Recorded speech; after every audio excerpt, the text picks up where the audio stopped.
Saludos estudiantes. Estamos en la última parte del primer corte que tiene que ver con fatiga, resistencia a la fatiga y límite a la fatiga de la materia que venimos desarrollando de elementos de máquina. Muchos de los elementos de máquinas tales como cigüeñales, árboles, ejes, bielas y resortes son sometidos a cargas variables. El comportamiento de los materiales bajo este tipo de carga es diferente a aquel bajo cargas estáticas. Mientras que una pieza soporta una gran cantidad de carga estática, la misma puede fallar con una carga mucho menor si ésta se repite con un gran número de veces. Los esfuerzos variables de un elemento tienden a producir grietas que crecen a medida que estos se repiten hasta que se produce la falla total. Este fenómeno se denomina fatiga. La teoría que estudia el comportamiento de los materiales sometidos a cargas variables se conoce como teoría de la fatiga, y en estos hay un concentrador de esfuerzo. Cuando aparecen las pequeñas grietas, ellas generan lo que llamamos un concentrador de esfuerzo, donde los esfuerzos aumentan y esa grieta sigue creciendo hasta que produce la falla total del material.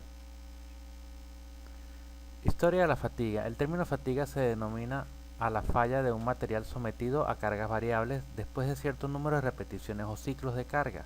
Podría decirse que este tipo de falla fue observado por primera vez en el siglo XIX, cuando los ejes de los carros de los ferrocarriles comenzaban a fallar después de un corto tiempo de servicio. A pesar de haber sido construidos con acero dúctil, se observó una falla súbita tipo de un material frágil. El límite de la fatiga es el esfuerzo máximo invertido que puede ser repetido un número indefinido de veces sobre una probeta normalizada y pulimentada, girando sometida a flexión sin que se produzca falla o ruptura.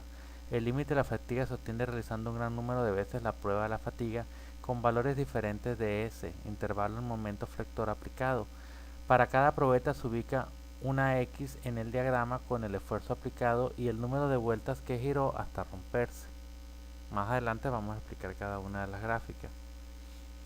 Resistencia a la fatiga. Las piezas sometidas a cargas variables pueden diseñarse para un número de ciclos determinado, dependiendo de la vida requerida. Particularmente los materiales que no poseen límite de fatiga no se pueden diseñar para vida infinita, sino que deben diseñarse para duración determinada. Entonces podemos hablar de una resistencia a la fatiga para vida finita.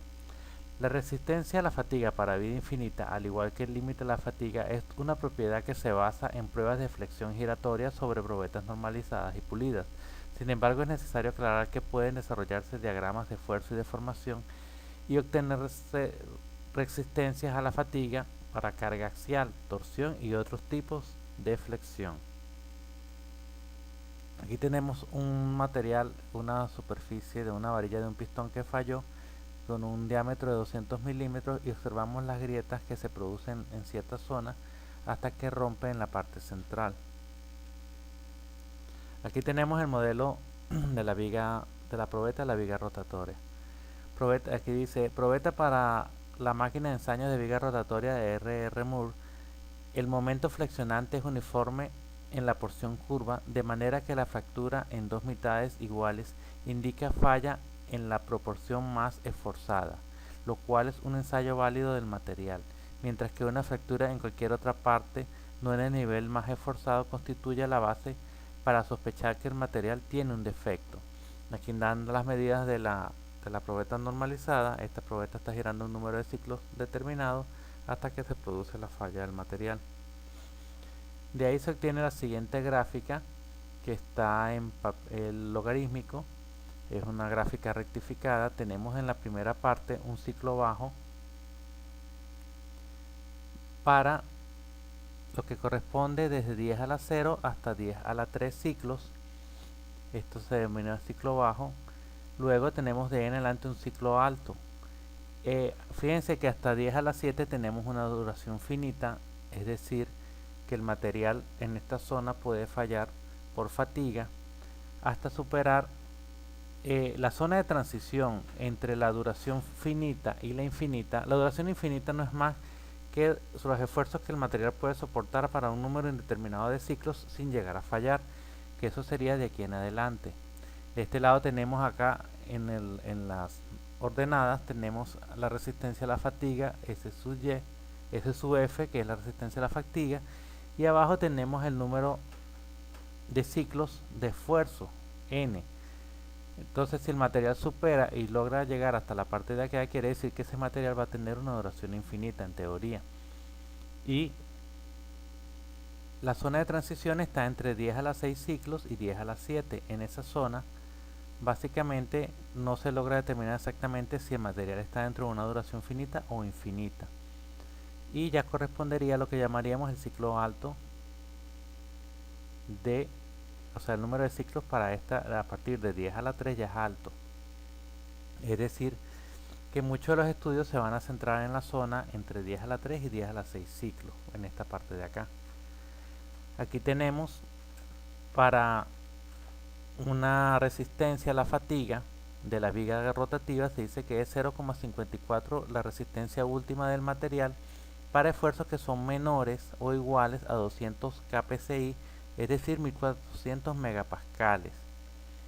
¿Qué pasa con esto? Que la mayoría de los materiales que vamos a ver en esta materia están por debajo de ese valor, entonces podríamos usar una resistencia para la viga rotativa que corresponde a prácticamente la mitad de la resistencia última. Recuerden que la resistencia última en el diagrama de esfuerzo de formación del ensayo de tensión es la última resistencia donde el material se rompe, y más o menos se habló en resistencia a los materiales que la resistencia a la fatiga para un material era la mitad de esa resistencia última, y aquí se está corroborando en estas ecuaciones. Luego aquí tenemos las ecuaciones para expresar cómo calcular esa resistencia. Nosotros podríamos decir que la resistencia a la fatiga, dada un número de ciclos, es la ecuación 7.5, donde la resistencia a la fatiga es igual a A multiplicado por N, que es el número de ciclos, elevado a la B, donde A y B son unos factores que se obtienen luego de rectificar la gráfica en papel logarítmico, igualar el número de ciclos a un valor determinado de 10 a la 6, se obtiene que si hacemos todas las operaciones matemáticas y aplicamos las consideraciones que están aquí planteadas sobre el intervalo de esfuerzos del que ya les hablé, llegamos a que A es igual a 0,9 de la resistencia última al cuadrado sobre la resistencia de la viga rotativa, en este caso lo podemos usar, y B es igual a menos un tercio el logaritmo de 0.3 de la resistencia última sobre la resistencia a la fatiga. Fíjense que si aplicamos un esfuerzo completamente invertido, que obviamente debe ser menor que la resistencia a la fluencia de ese material, podemos calcular que el número de ciclos para una duración finita a un esfuerzo determinado completamente invertido, es decir, un esfuerzo que esté tanto a tracción como a compresión y que tenga los mismos valores para ambos, sería que sigma A sobre A elevado a 1 sobre B. Esa sería la ecuación que rige el número, eso sería la vida de duración de esa probeta o de ese material en ese caso. Para entender un poco más esto, vamos a pasar a un ejercicio resuelto, pero antes vamos a leer la parte superior donde dice que probablemente valga la pena observar que la ecuación 7.6 se puede usar SE o bien SE'. Aquí lo vamos a ver de todas maneras en el ejercicio, es decir, que la resistencia a la fatiga en este caso va a ser la misma de la resistencia de la viga rotatoria. El ejercicio es el ejemplo 7.1 y dice de la siguiente manera: un acero IC 1045 tiene una resistencia a la tensión mínima de 95 kPa y una resistencia de fluencia esperada mínima de 74 kPa. El inciso A dice: se desea determinar el límite de resistencia a la fatiga de la viga rotatoria, y B, se requiere obtener la resistencia a la fatiga correspondiente a 10 a la 4 ciclos de duración. Fíjese que 10 a la 4 pertenece a un intervalo que está entre 10 a la 3 y 10 a la 6, que es la zona donde podemos aplicar este tipo de ecuaciones. Y el inciso C dice: se desea estimar también la duración esperada correspondiente a un esfuerzo completamente invertido de 55 kPa. Vean que el esfuerzo está por debajo de la resistencia de fluencia, que es de 74, porque si fuera mayor ya se sabría que el material va a fallar porque ya está sufriendo una deformación plástica en un esfuerzo invertido, entonces obviamente el material va a fallar inmediatamente. Pero en este caso 55 es menor que 74. Ese valor de 74 no lo usamos en los cálculos numéricos del ejercicio, pero es un valor de referencia para compararlo con los esfuerzos completamente invertidos, para saber que los esfuerzos invertidos sean menor que la resistencia a la fluencia o la resistencia del yield point de este material. La solución dice que en el inciso A se aplica la ecuación 7,4 y se dice que la resistencia a la fatiga de la viga rotatoria es igual a prácticamente la mitad de la resistencia última del ensayo de tensión del material. Entonces sería 0,5 por 95, que es la resistencia a la tensión mínima. Eso nos da 47,5. Ahí queda respondida la pregunta A. En la parte B vamos a usar las ecuaciones para calcular A y B. Sustituimos los valores de la resistencia. Fíjense que abajo dice en el denominador de A y en el denominador de B dice SE. Y aquí habíamos calculado SE', pero ya se dijo que para estos casos se puede usar el mismo valor. Entonces, sustituyendo valores nos da que A vale, vale 153,9 kPSI, A tiene unidades, y B da menos 0,0851, es un número dimensional porque es un exponente que vamos a usar más adelante. Después, aplicando la ecuación 7,5, la resistencia a la fatiga para una vida finita va a ser igual a A multiplicado por el número de ciclos elevado a la B. Sustituyendo esos valores con los que tiene el inciso B, nos da que esa resistencia va a ser igual a 70,3 kPSI.